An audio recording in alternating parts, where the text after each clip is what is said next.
Bienvenidos a Lo Simple No Vale. Martín, Nacho, ¿qué tal estáis? ¿Qué tal? Buenas tardes. Muy buenas tardes, ¿qué tal? Muy bien. Bueno, como siempre vamos a hablar de la actualidad de Ucrania. Muchas gracias por vuestro tiempo.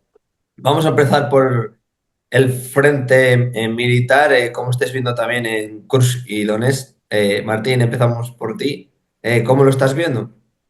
Bueno, al final el que persevera obtiene recompensa. Yo lo que creo es que lo que estamos viendo en los últimos días, semanas, es el resultado de lo que ha estado haciendo Ucrania en los últimos meses. Tanto en Kursk, con la entrada, como ha destruido a fuerzas muy importantes rusas en el intento de recuperar, y no solo ha destruido defendiendo Kursk, sino que puede contraatacar contra fuerzas rusas ya muy disminuidas en territorio ruso. Lo hemos visto esta semana, lo hemos visto además siempre por fuentes rusas, y solo cuando una operación de las que hace siempre Ucrania, lo digo porque no esperemos una mega ofensiva tipo Segunda Guerra Mundial. Desde hace 3 años, Ucrania militarmente actúa en grupos de combate tamaño compañía, exactamente lo que hemos visto esta semana en Kursk. Y en el frente, llamémosle principal para Rusia, en teoría principal, porque las principales fuerzas, las más equipadas, las ha estado utilizando en Kursk. Pero bueno, en la zona de Pokrovsk, toda, digamos, Kurajove, todo ese sector, llamémosle central o este, lo que vemos es que las fuerzas rusas se están agotando.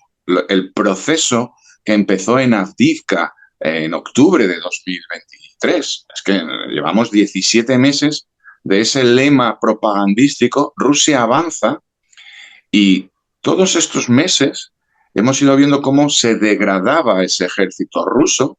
Quiero recordar que en verano ya se veían columnas de vehículos civiles desde Avdiivka a Prokopsk. Quiero recordar que en agosto del año pasado nos dijeron que Pokrovsk colapsaba. Estamos en febrero y lo que vemos son contraataques ucranianos, bien estructurados, de pequeñas unidades. Insisto, Ucrania siempre va a actuar en pequeñas unidades que buscan el punto débil, el flanco ruso. Y por eso los rusos se han atascado en los últimos 2 meses de manera evidente. Yo cuando avanzar un campo de patatas no es avanzar en términos militares. Se han atascado justo en el talud del ferrocarril al suroeste de Pokrovsk, en ese movimiento que parecía que iban a hacer de envolver a Pokrovsk, la ciudad, por el sur, puesto que son incapaces de asaltarla. Lo digo porque este es el plan B ruso. Vamos a ver si forzamos los flancos de Pokrovsk.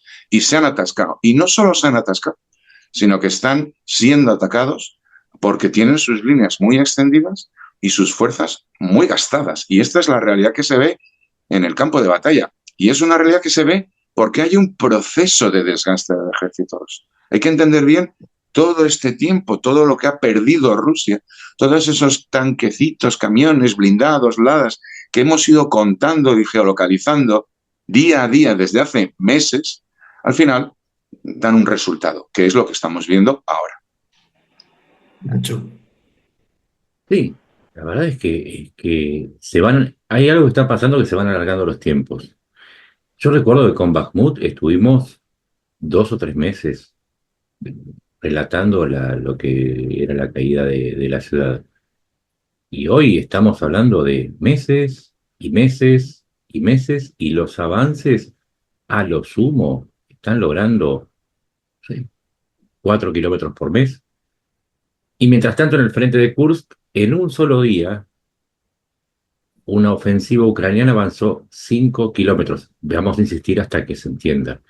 No se está aplicando la misma vara permanentemente sobre la descripción del conflicto, porque si Rusia hubiese avanzado 5 kilómetros en un solo día, ya se estaría hablando del colapso de la defensa ucraniana. Cuando Ucrania avanza 5 kilómetros, se habla de incursión, una incursión ucraniana, un intento desesperado por evitar el cerco, y mil formas de explicar lo inexplicable. Hay una realidad, no, insisto, no nos vamos a cansar de repetir. Estamos en Pokrovsk y estamos en el frente de Kursk. Los dos avanzan, los dos tienen que retroceder para salvar fuerzas o porque son derrotados. No importa.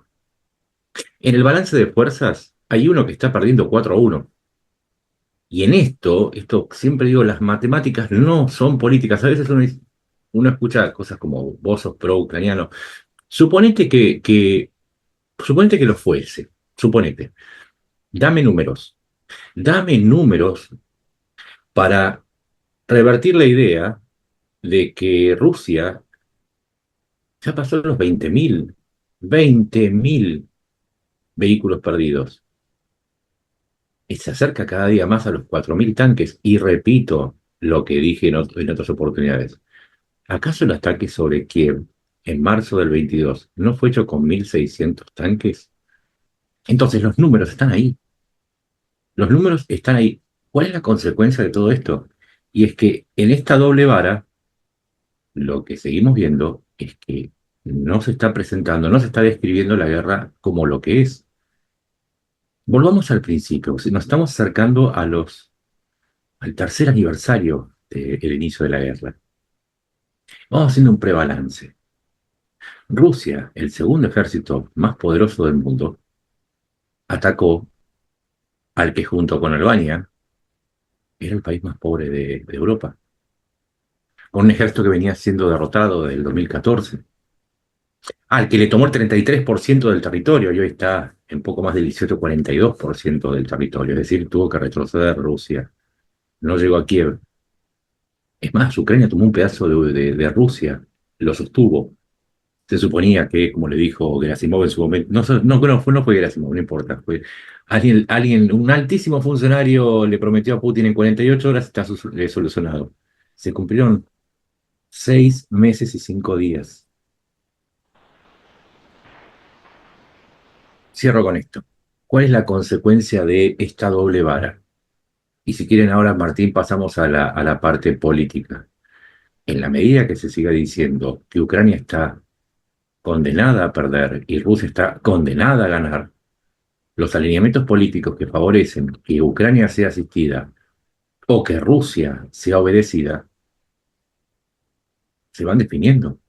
Entonces, nosotros no estamos en el frente de batalla, pero si estamos en el frente mediático, entonces vuelvo a decir y vuelvo a preguntar para el que está escuchando, ¿por qué si Rusia avanza menos kilómetros por día que lo que logra Ucrania en un día?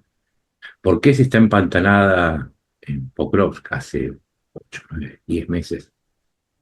Se sigue diciendo que Ucrania está perdida. ¿Por qué? O sea, no voy a dar la respuesta, que cada uno piense por qué se sigue diciendo que Rusia es invencible y que Ucrania tiene que rendirse. Sinceramente yo no les voy a responder porque cada uno sabe, de acuerdo a su ideología, la respuesta. Pero es una pregunta clave, Nacho, es que estás dando en la clave, no solo, digamos, ahora, en el momento presente, en los últimos 2 semanas, llevamos 3 años así. Esta es la pregunta clave. ¿Por qué si los hechos contradicen este relato? Acuérdate, al principio de la guerra, el 24 de febrero, nos habían convencido a todos, a casi todos, hay que decirlo, de que esta era una guerra que iba a durar 3 días, de que Ucrania se iba a hundir. Voy a poner un pequeño ejemplo de esta última semana. Hemos visto al mismo tiempo el ataque ucraniano en Kursk, que ha sido ejecutado. Además, es un pequeño ataque, tamaño 3 compañías, 3 grupos diferentes. Podemos hablar, probablemente son 300 soldados, 40 vehículos han estado operando. Han tendido puentes desde tanques M60VL, es decir, suministrados por Estados Unidos. Son tanques de los años 80, entendamos, no es lo último. Se han tendido correctamente los puentes, se han abierto campos de minas con vehículos perfectamente preparados para el tema, Leopard 1 suministrados por Alemania. Las unidades han ido en vehículos acorazados, bien de ruedas, bien de orugas, dependiendo del grupo y su misión. Cada uno de ellos ha cumplimentado correctamente las operaciones. Yo he visto los vídeos rusos y hoy por fin salió un vídeo ucraniano y te das cuenta que es una operación perfectamente medida, con las unidades perfectamente, que han asumido pérdidas, ha habido pérdidas, hay muertos, hay daños materiales, pero es que esto es humano. Si lo comparamos con lo que vemos todos los días en el frente de Pokrovsk, donde ataca, o donde atacaba, hay que empezar a decir Rusia, ahí lo que vemos son grupos de infantería que se trasladan en vehículos comerciales civiles coches robados, sin puertas. De vez en cuando vemos un BMP, una logística que son bujancas, las furgonetas soviéticas de los años 60, 70. De vez en cuando vemos un tanque. Es decir, no solamente son los kilómetros, es que lo explicas tú muy bien, es que Rusia necesita un mes para hacer lo que Ucrania ha hecho en un día, pero es el modo de ejecutar las operaciones. Esto es muy importante, porque los 3 años han pasado para los dos ejércitos y vemos uno que actúa cada vez mejor y otro que da la sensación, no, es evidente, no todas las unidades van a ser iguales, es evidente que dentro del ejército ruso hay unidades de mejor nivel, de peor, pero en la zona en la que están poniendo más esfuerzo los rusos, sus unidades son restos de unidades absolutamente, vamos, que no deberían estar en línea, ni su logística, ni su artillería. En Kursk, uno de los elementos más interesantes de esta operación ucraniana, yo he estado viendo, tengo todos los vídeos porque me ha interesado mucho cómo se ejecutan. ¿Dónde está la artillería rusa? No se ha visto. Ha habido 3 disparos, 4, y no se ha visto en un frente Kursk que para Rusia es trascendental a nivel político. Y yo creo que la clave de la pregunta que formulas es ¿por qué? Si la realidad militar es tan clara y cada vez es más clara, lo digo porque el proceso, yo quiero recordar cuando el ejército ucraniano utilizaba pick-ups para moverse. Lo vimos en la operación en Kupiansk en septiembre de 2022. Es decir, vehículos comerciales 4x4, pero en vehículos sin blindaje. Eso no lo vemos en la línea de frente ahora. Van bien equipados. Vemos a Rusia moverse en coches robados, en auténticos engendros. Ese es el proceso. Pero es que hay un relato detrás de esta falsificación de la realidad, que es lo que tú decías. Vamos a ir a una negociación y hay que vender a Rusia, o hay que seguir vendiendo a Rusia como ese poderoso ejército al que hay que conceder cosas. Y seguimos intentando vender a Ucrania como ese país acorralado y contra la pared, que necesita la ayuda de todo el mundo porque es incapaz de sobrevivir. Y la realidad no es eso. La realidad en los términos militares, obviamente Rusia tiene muchos recursos y la guerra no se va a acabar mañana, ni va a colapsar el frente mañana, entendamos. Pero el proceso, lo que vamos viendo, el tiempo que transcurre, qué vamos viendo en cada mes, qué vamos viendo cada año, las pérdidas acumuladas, tienen una sola dirección y van contra Rusia. Yo recuerdo perfectamente cuando fracasó la invasión, hablo de marzo-abril de 2022, hubo una campaña asumida desde muchos medios de comunicación occidental, expertos, etcétera. El tiempo juega a favor de Rusia. Transcurridos casi 3 años de aquello, todos somos conscientes de que el tiempo no va a favor de Rusia, precisamente por la manera en que ellos emplean el tiempo, lanzando sus unidades poco menos que al suicidio, para mantener otro relato. Rusia avanza, pero ¿a qué coste? Porque cuando el tiempo y el coste se unen a largo plazo, Rusia pierde. Yo hace mucho tiempo que digo, que sigan, por favor, que sigan. Son 18 meses de ofensiva rusa. Vamos a ver cosas tremendas. Estamos viendo últimamente cada poco soldados rusos a caballo. Ya no es uno, ya no son 2 fotos, ya no es un vídeo. Las estamos viendo cada vez con más frecuencia. No digo que mañana el ejército ruso esté todos a caballo, pero eso no lo veíamos hace 6 meses. En apoyo a lo que dice Martín, no solamente estamos viendo una degradación constante del material militar que usa Rusia, más allá de que los hemos visto hasta en caballos y incorporando más burros, muchos de ellos provenientes de los bandos mayores. Es más, algunos creemos que tienen algún tipo de parentesco con Putin, sino que además, no, es que por el tipo de gesto es muy parecido a Putin. Pero también los norcoreanos, de los 11.000, tras tener un 40% de bajas, es otro dato que por ahí en la vorágine de la guerra se nos pasa. Si vos enviaste 11.000 soldados que supuestamente son de las fuerzas especiales norcoreanas, o sea, no son reclutas con 3 meses de instrucción, ni con 15 días como los rusos. Y tenés el 40% de bajas. Y se sabe que en el total de movilizados de Rusia ya pasaron casi 1,6 millones de personas. Entonces, el 40% de bajas te arroja en una proyección, aún siendo muy optimista, del 40%. Debería ser más porque se trata en muchos casos de reclutas con muy poco entrenamiento. Un 40% de bajas, eso es insostenible. Es insostenible en el tiempo. Es más, mucha gente, y lo hemos escuchado, hablaba de la superioridad demográfica de Rusia. Yo les recuerdo que la edad de reclutamiento de Ucrania está en 25 años y es inclusive más alta que la edad de reclutamiento de Rusia. Y a Rusia se le están acabando los hombres. Por eso aparecen norcoreanos. No, Rusia no tiene zonas tropicales con población negra. Hay que avisar, todos esos que aparecen son africanos que caen como refuerzo. ¿Eh? No son producto de que alguien puso al máximo la incubadora en una maternidad de, no sé, no sé, de Rusia. No se les quemaron los bebés, son africanos. O sea, están trayendo africanos, gente de Medio Oriente, de Nepal, de India, de China. Entonces, tampoco la superioridad demográfica. Y esto es importante porque hay un punto en el que Rusia ya no tiene más hombres para llevar al frente. Hay que decirlo, o sea, no es que se va a quedar sin nada, pero no tiene hombres suficientes. Por eso tenemos United Colors of Benetton en el ejército ruso, ¿no? Es eso. Entonces también hay el punto de quiebre tecnológico, el punto de quiebre demográfico. Les aviso, el 74% de las empresas de Rusia tienen problemas para reclutar personal. El faltante en las, el faltante en las empresas de construcción es de 600.000 personas.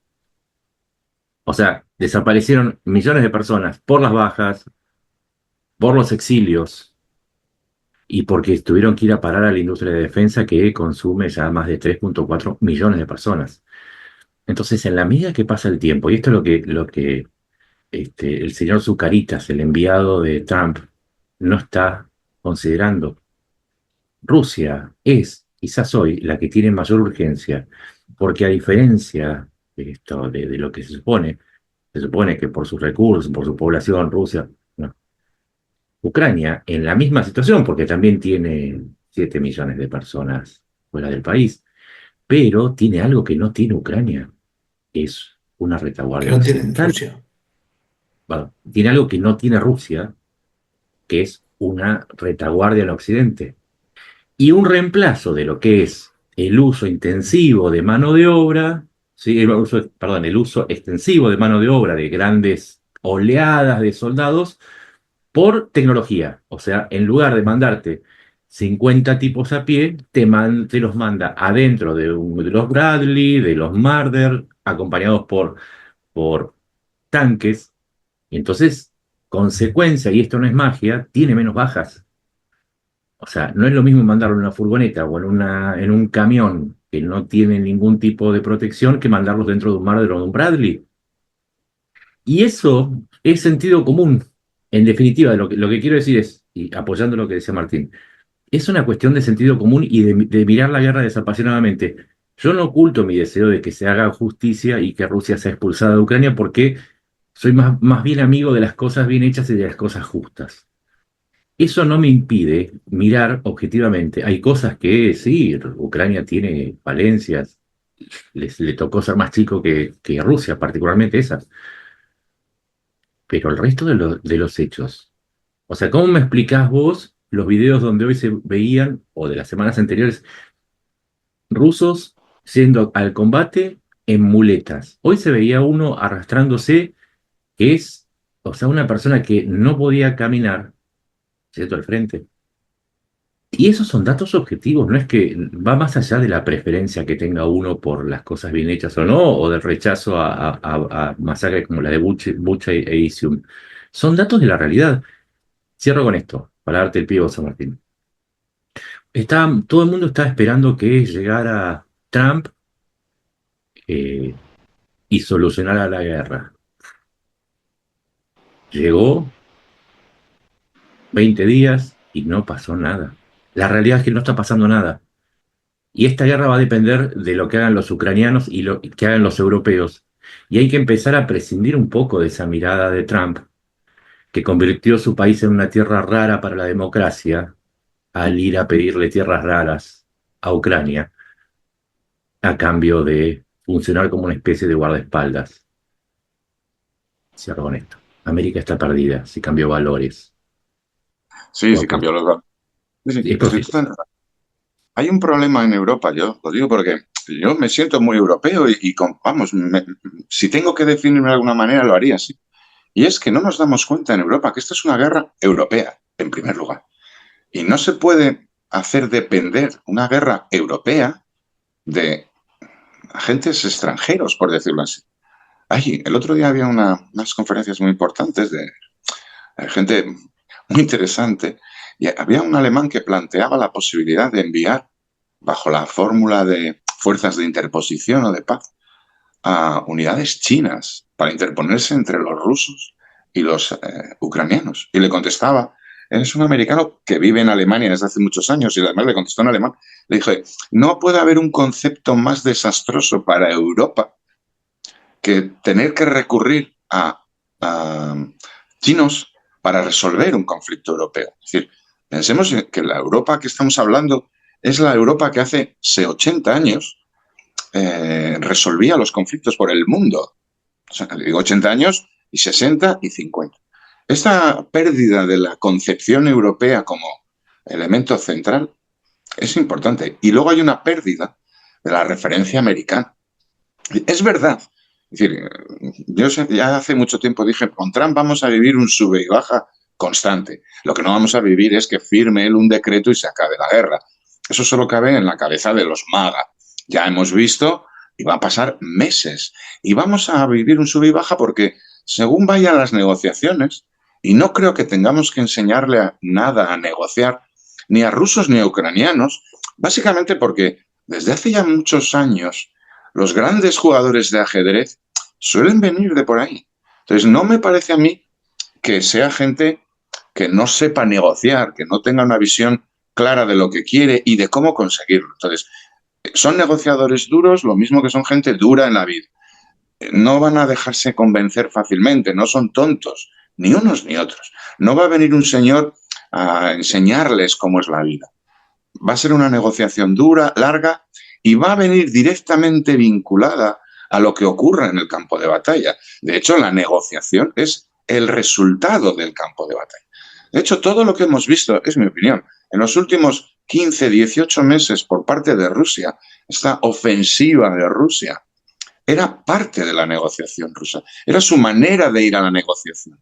Yo creo, de hecho, que se han pasado, y de hecho se han pasado tanto, se han desgastado tanto en esta ofensiva, que cuando llega la negociación, estamos viendo sus fuerzas menguantes. No estamos viendo una Rusia que abre espacios en el campo de batalla, que impone sus condiciones de manera militar, sino estamos viendo una Rusia demolida en el campo de batalla.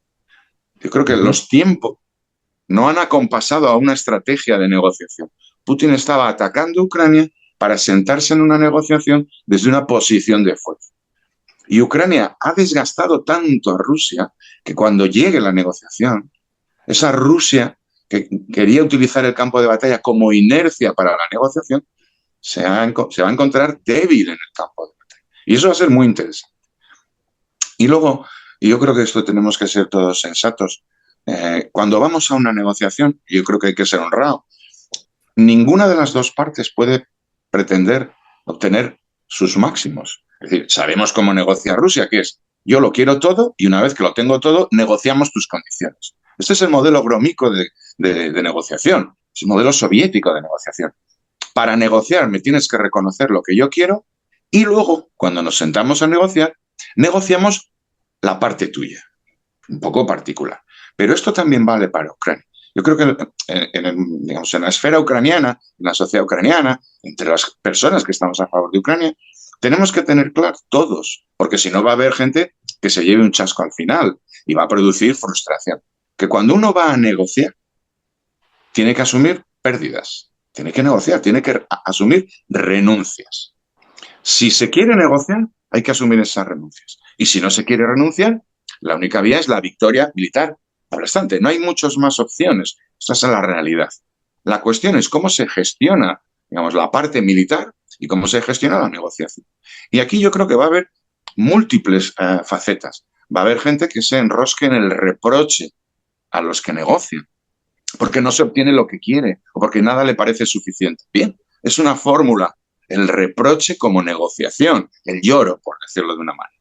Y hay otra forma de negociar, pero en esto como en todo en la vida, que es la búsqueda de intereses comunes, atraer a otros a tu posición porque se comparte algo común. Porque entonces no estás negociando tú solo, estás negociando tú, tu parte, y otros contigo, su parte de ese interés común. Si Ucrania es lo suficientemente hábil, y yo creo que van a ser, para hacer partícipe a Occidente, como lo ha hecho hasta ahora, no solo de la ayuda militar, sino de la ayuda en la negociación, en los términos en los que se está planteando la negociación, son todos rumores, vamos a vivir 1000 intoxicaciones. La negociación puede resultar muy fructífera para Ucrania, pero asumiendo que en esa negociación, porque es la esencia de la negociación, algo habrá que ceder. Entonces, si aceptamos esa realidad de si negocias vas a tener que renunciar, pero si negocias con habilidad, no desde el reproche, no desde el maximalismo, sino con habilidad, con inteligencia, con proyecto a largo plazo y, y haciendo compartir intereses a los que están de tu lado, como tú decías antes, a tu retaguardia occidental, el resultado puede ser muy bueno. Yo lo veo de esta manera. Sí, además hay que admitir el tiempo que se perdió. Yo siempre digo que se está perdiendo mucho tiempo con el espectáculo de Trump. Más allá de, uno se puede burlar de que lo iba a solucionar en un día. Recién ahora está entendiendo y tiene mucho talento, ¿sí? Pero es talento para entender, en realidad. Porque recién ahora se da cuenta que Europa es parte de la ecuación y que no puede seguir exigiéndole a Europa que suba su presupuesto de defensa, que le compre más gas, no es, o sea, tío Donald, siempre haciendo lío, no es el momento para empezar con esas cosas. O sea, tenés a un tipo que está invadiendo un país y que sigue amenazando con invadir al resto. Recién ahora se empieza a dar cuenta que no sirve de nada tratar de seducir a Putin, que se ha cansado de menospreciarlo.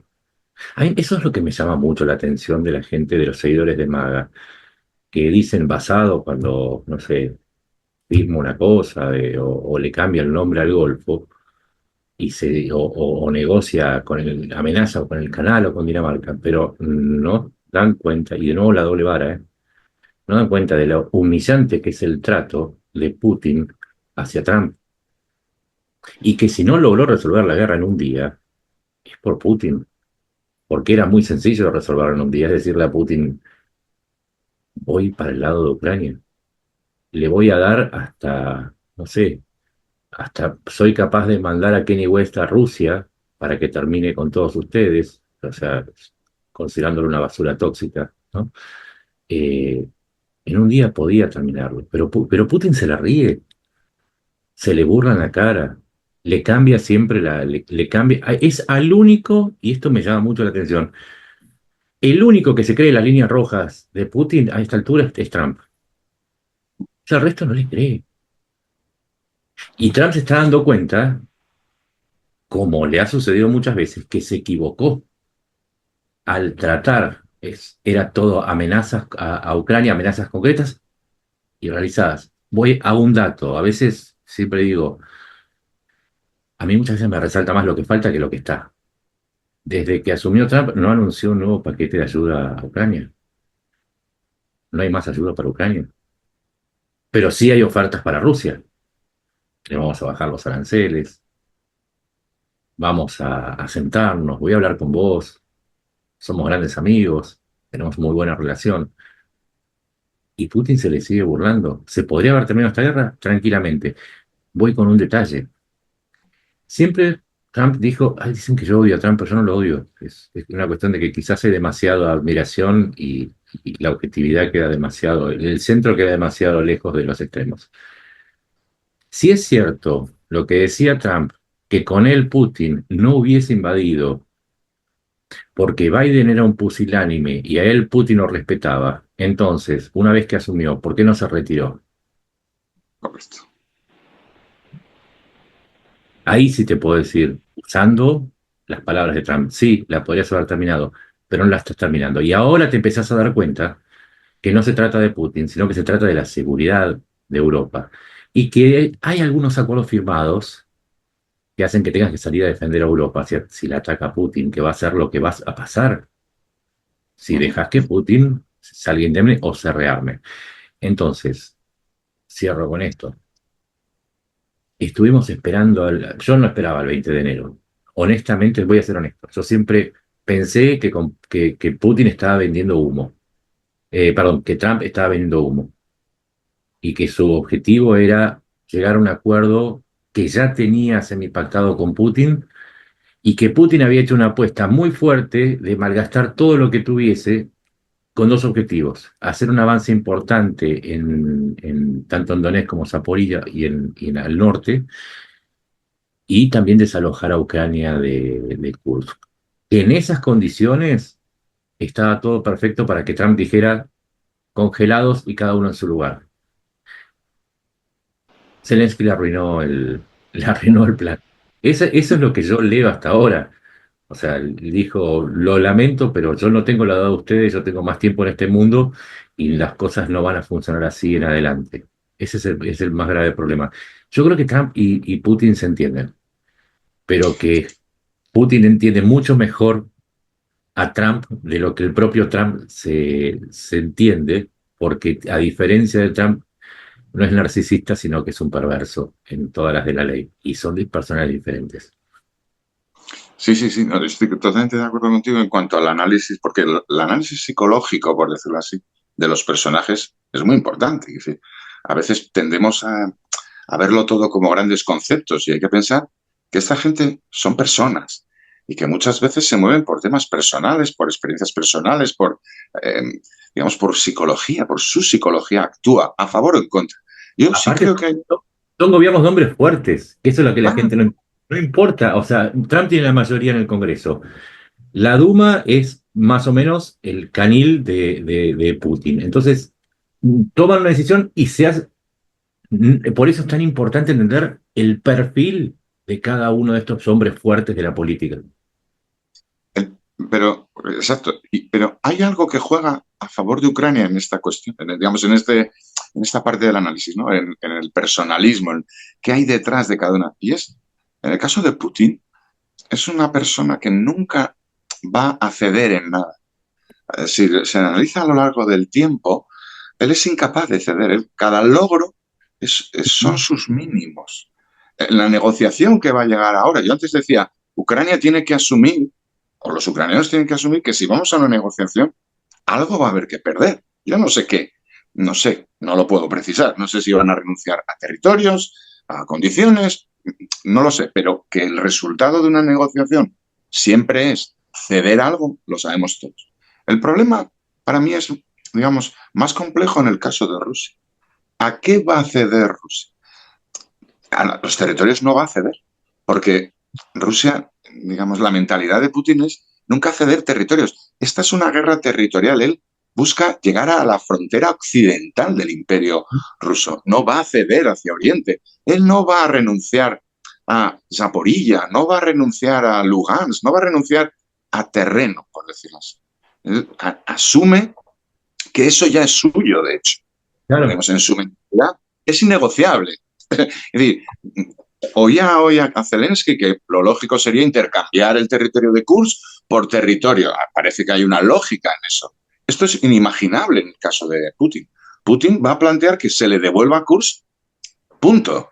Él no va a devolver territorio. Eso extralimita digamos, la comprensión de Trump sobre la negociación. Pero es que si nos salimos de la cuestión territorial, el problema que tiene Rusia es que su capacidad de negociación está limitada por su propio maximalismo. No Ujú. va a ceder.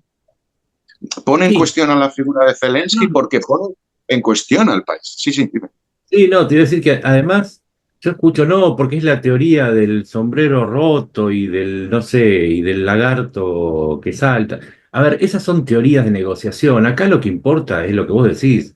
Putin no está cediendo en absolutamente nada y invadió Ucrania. Después, si querés, los estilos de negociación y lo que aprendiste en el seminario que hiciste en agosto del 2021 cuando conociste a Estelita en el sillón de al lado, no me importa, acá es más básico que esto, es que Putin no negocia, no cede y no respeta. Entonces, sobre la base, y ahí, porque yo sé que te morís por hablar de Minsk, si vos sabés que no podés hacer un acuerdo con Putin porque la historia te lo dice, entonces, ¿de qué diablos estamos hablando? No, el problema va a ser que si alguien va a la negociación, pero su modo de negociar es no ceder en nada, al final va a reventar la negociación. Quiero decir, por eso yo hablaba de la habilidad de Ucrania y yo creo los pinceladas que ha soltado Zelensky, por ejemplo, con este tema de las tierras raras, que yo creo que son todo globos sondas, vamos a probar, aunque termine, estamos en una fase muy indiciaria, ¿no? Y la respuesta de Zelensky siempre es flexible. Bueno, esto se puede estudiar, vamos a ver. Es decir, en ese sentido, invita a la negociación, invita al éxito de la negociación de Trump. Sin embargo, la actitud que va a adoptar Rusia, y vamos, que ha adoptado ya y que va a adoptar, y lo vamos a ver, porque no tienen otra forma de negociar. No, no pensemos que los rusos negocian así o a lo contrario, es su manera de negociar desde hace 80 años. Es esto es mío y es innegociable. Me lo vas a dar.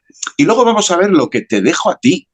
Esto va a ser así. Entonces, esa, digamos, frustración del propio Trump de ver que uno de los dos lados sí es flexible y el otro negocia siempre hacia adelante, puede dinamitar la posición de Putin. Sobre todo si va acompasada de una realidad débil en el campo de batalla. Digamos, cuando Trump termine viendo, bien, él no lo va a ver, alguien se lo va a explicar al final, que está bloqueada la negociación y que el campo de batalla no es favorable a Rusia, ahí la mentalidad empresarial o la mentalidad de éxito de Trump, que básicamente nos la está explicando no solo en Ucrania, lo estamos viendo, todos sus discursos son, esto nos lo van a dar, esto me lo van a reconocer, va a ser así, pero yo no voy a poner nada.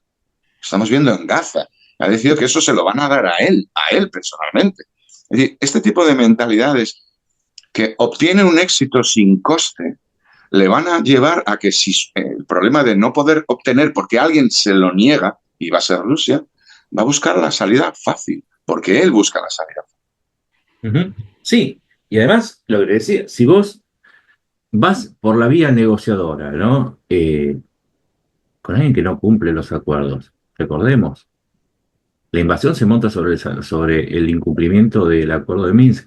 Y acá hay otro problema con Trump, que es que lo sumo al que vos decías, que él no está dispuesto a poner nada. Si Estados Unidos no es el garante, o sea, tiene que haber un gatillo detrás del acuerdo, porque estamos hablando de una persona violenta como Putin, ¿sí? Estamos hablando de una situación violenta como es una guerra. Ponele que vos haces firmar, ¿sí? Un acuerdo.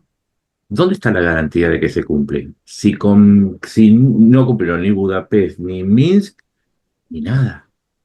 O sea, no cumplieron nada. Entonces, si vos tenés un incumplidor serial, entonces algo tenés que poner. Y lo que no quiere hacer Estados Unidos es decir, si no se firma, ¿cómo hace? A ver, porque no es un problema de estilos, ¿no? No estamos pidiendo que Trump sea otro. En el caso de Israel y con los rehenes, está diciendo, si el sábado no entregan a los rehenes, se va a desatar el infierno. La pregunta que yo me hago, ¿no? Si Hamas masacró a 1.200 personas metiéndose en Israel y tiene cautivas a por lo menos 90 personas, ¿dónde están los huevos de Trump frente a un régimen que invadió hace 3 años Ucrania, que mató por lo menos a 60.000 personas, que tiene secuestrados a por lo menos 10.000 niños, que ha deportado en campos de concentración a por lo menos 348.000 personas? Y eso es lo que estoy diciendo, que no es que estamos pidiendo que Trump no sea Trump, estamos diciendo cuál es esta, queremos la versión Medio Oriente de Trump, diciéndole a Putin, si vos para el, no sé, hoy estamos a 11, si para el 15 de febrero, ¿no? O para el 20 de febrero, un mes, ¿sí? No llegás a un acuerdo, entonces voy a apoyar a Ucrania, le voy a mandar hasta, no sé, hasta el Mickey Mouse, voy a mandar a todo lo que tenga, pero esos huevos no los tienen, digámoslo literalmente. Pareciera ser que en Medio Oriente tiene huevos de avestruz y en Europa huevitos de codorniz. Mm.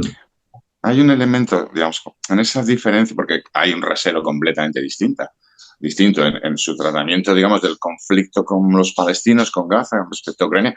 Habría que explicarle fácilmente que hay decenas de miles de niños ucranianos Ujú. secuestrados desde Ucrania y que han sido entregados a familias, cambiados nombres, entregados pasaportes, borradas su personalidad. Alguien debería esforzarse en esa campaña. Pero es verdad que aunque se hiciera, no terminamos de ver que en el caso de Trump, las iglesias evangélicas en general, hay algunas más y otras menos, pero hay un movimiento, yo lo voy a llamar evangélico por simplificarlo, que se vincula a la tierra prometida, a Israel, desde una perspectiva cristiana, por decirlo así, y se vinculan. Y ese movimiento evangélico que tiene mucho impulso, no solo en Estados Unidos, sino incluso en el resto de América y en determinados países, digamos, eh, recibe como ofrece, mejor dicho, un plus de asistencia y de reacción contra aquel que ataque a el concepto cristiano, hablamos, pero que se Ujú. vincula con Israel. Eso no existe con el caso de Ucrania. No existe, por decirlo así, cuando hablamos de iglesias evangélicas, hablamos de billones de votos.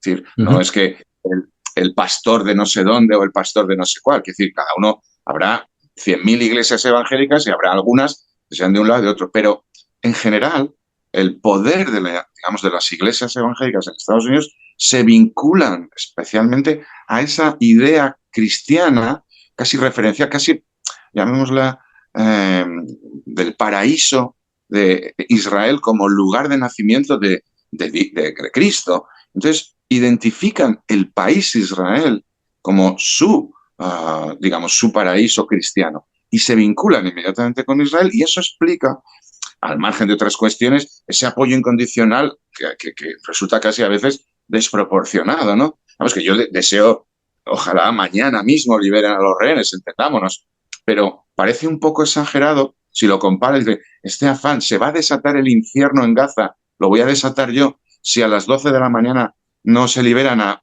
20 rehenes, pero hay 20.000 niños ucranianos secuestrados en Rusia y no has dicho nada. Parece que hay un cierto desequilibrio.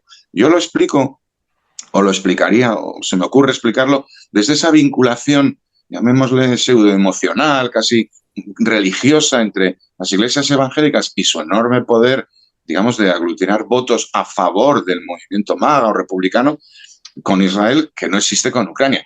Que estaría bien que, digamos, desde la parte ucraniana, yo creo que ahí se podría hacer una gran labor de imagen, de explicación al gran público americano de las realidades que se han vivido en esta guerra, que a veces nosotros, yo las conozco porque las vivo todos los días, estamos muy implicados, pero yo estoy seguro que la gran masa, digamos, de votantes americanos y al final, por lo tanto, de sus representantes, están más infectados por esta propaganda, llamémosle por el Tucker Carlson y toda esta gente que habla de la corrupción y nunca habla de los niños secuestrados. Pues ese esfuerzo de información y de presentación de hechos que son absolutamente brutales, diarios, desde hace 3 años, yo creo que se podría hacer una labor que ayudaría a que hubiera un cierto cambio en esa percepción. Por lo menos que se igualara ese aparente afán de Trump de liberar rehenes, por decirlo de una manera. Sí, y si se tratara de establecer una diferencia entre Hamas o Irán y Putin, porque Putin tiene armas nucleares para desacreditar lo que estamos diciendo, yo diría, no, es al contrario. Precisamente porque tiene armas nucleares, y a diferencia de Irán o de Hamas, no amenazan a Estados Unidos. Esto es una amenaza directa a Estados Unidos. Entonces, si no reaccionas frente a una amenaza directa a Estados Unidos y a Occidente, porque puede que no te toque primero las bombas, pero le va a llegar a ese mismo lugar de donde saliste vos, a tu familia, ¿sí? Van a llegar a Alemania. Entonces, es una amenaza mucho más consistente, peligrosa y también, y te diría que es aún más urgente. Desde el punto de vista que vos lo mires, también hay que erradicar a Hamas. Pero en la erradicación de Hamas, en los motivos profundos, está la inmensa contradicción de no erradicar a un riesgo aún mayor, desde donde lo mires, desde las cifras, desde lo estadístico, desde lo histórico e incluso desde la probabilística. Entonces, yo, para cerrar, si este es el negociador que todos estaban esperando, si este era el Mesías de la mesa redonda donde iba a sentar a todos, iba a mirar a todos con su mirada Trump así, labios finitos, iba a decir, vos haces esto, eso no existe.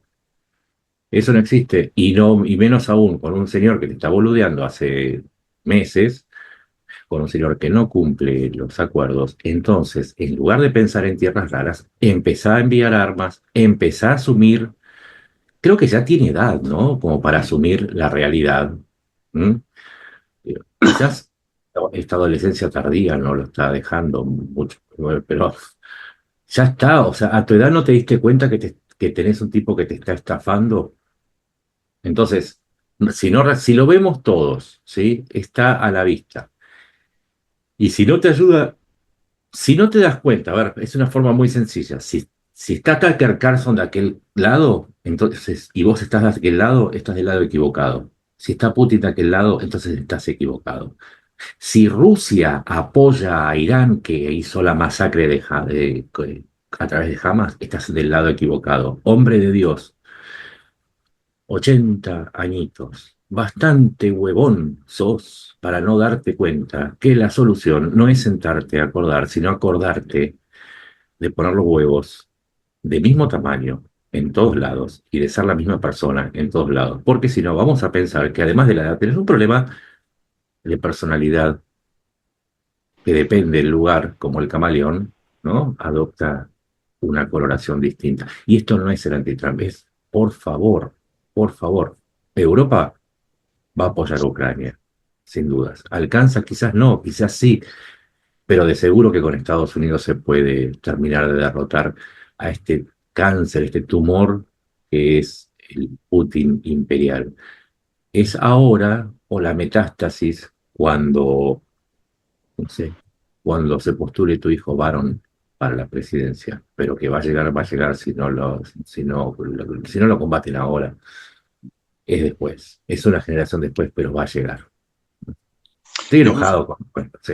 No, no, a ver, es un personaje que yo lo he dicho muchas veces. A mí me produce rechazo hasta personal, fíjate. No comparto muchísimas de sus ideas, es obvio, pero es un tipo de persona, por lo que yo veo, entiéndeme, yo no lo conozco, no he jugado al golf nunca con él, o a lo mejor me siento con él a comer y salgo de allí con otra opinión. Lo dudo. Me produce rechazo personal, su manera de ser, su manera de explicar, y por supuesto muchas de sus ideas. Pero al final es el que hay. Esto hay que aceptarlo. Es el Sí. que hay, representa el país que no es poco país ni con poco poder. Pero yo no estoy tanto en a ver qué hace Trump o no hace, yo creo que se va a pegar varios golpes contra varias paredes, todas ellas rusas. Yo creo que vamos a ver de nuevo otra gran figura no, la misma gran figura que lleva siendo de estos 3 años, y es Zelensky, para mí el hombre providencia, va a volver a demostrar que lo es. Las pocas pinceladas que ha dado en estos tiempos, y no me parecen mal, ya desde, incluso cuando ocurrió todo el ataque de Hamas en Israel, fue de los primeros líderes que se manifestó, que lo dejó claro, no solo porque sea un acto criminal y bárbaro, no solo porque es judío, él enseguida enganchó, él entendió. Y mira que es actor, como aquel otro actor que tuvo un papel tan destacado en los años 80 en Estados Unidos, entendió claramente la vinculación que había entre Hamas, Irán y Putin. Y esta es Ujú. una vinculación que si se explica, digo porque si algo tiene claro Trump es lo de Hamas y lo de Irán. Esto no sé por qué motivo, pero lo tiene claro. Donde falla es en la otra pata de esa misa. Y Zelensky la conoce bien. Él ha entendido ese juego. Por supuesto, el resto. Entonces, la figura de Zelensky, y no solo él, el equipo de negociación, yo creo que ha entendido bien que tiene que ser flexible para dinamizar la negociación que quiere rentabilizar, llamémosle a nivel histórico Trump, pero tiene que llevarlo a su terreno. Y este papel, lo mismo que ha ocurrido durante estos 3 años, como aquel joven presidente ucraniano que salía en camiseta a la puerta de su palacio y se grababa con un móvil la noche del 24 al 25 de febrero de 2024, se ha crecido y tiene mucha más experiencia. Yo creo que ahí vamos a ver a un Zelensky, a un equipo de negociación que nos va a volver a sorprender. Yo tengo claro que ha entendido bien de qué va, está dejando que Rusia se pierda en sus inercias, en la militar y en la vanidad. Es decir, la vanidad de Rusia, Putin, le va a obligar a ser lo que es. Lo quiero todo, dádmelo. Ese es su planteamiento de negociación. Y ahí Zelensky va a jugar muy bien su papel. Yo creo que vamos a vivir una época, llamémosle, apasionante en el sentido de sub y baja constante. Y en esto, como en todo en la vida, pero sobre todo en los momentos difíciles, hay que tener temple. Hay que ver las cosas con perspectiva, no perdernos en el pelotazo, en el skip de cada día. Va a ser un proceso lento, va a estar vinculado a muchas cosas y puede venir vinculado a hechos que ni siquiera imaginemos. Mañana puede estallar un volcán en Indonesia y cambiar completamente el círculo de suministros de bienes por el mundo y afectar a la guerra. Entonces, ese tipo de cuestiones no podemos dejarlas nunca de lado.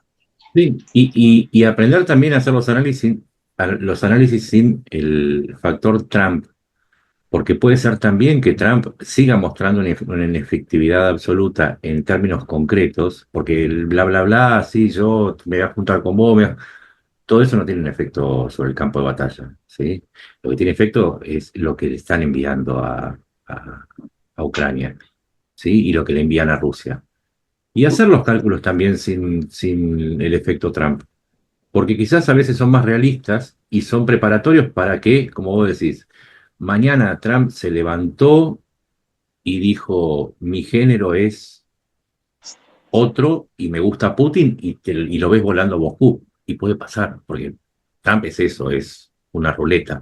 El problema es que Ucrania no puede jugar con esa ruleta, y mucho menos si Trump es una ruleta rusa. Nada más que eso. Pues bueno, chicos, muchísimas gracias a los dos.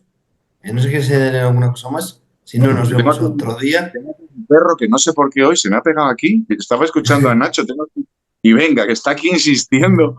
Quiere ser protagonista hoy. Si quiere saludar, que salude. Nosotros No lo me tratamos acá, faltaba. Menudo lo bicho, tratamos, además. Es un lo tratamos bicho acá de bravo. perro. Sí, lo tratamos acá de perro, no hay problema. Pues bueno, chicos, muchas gracias y un fuerte abrazo.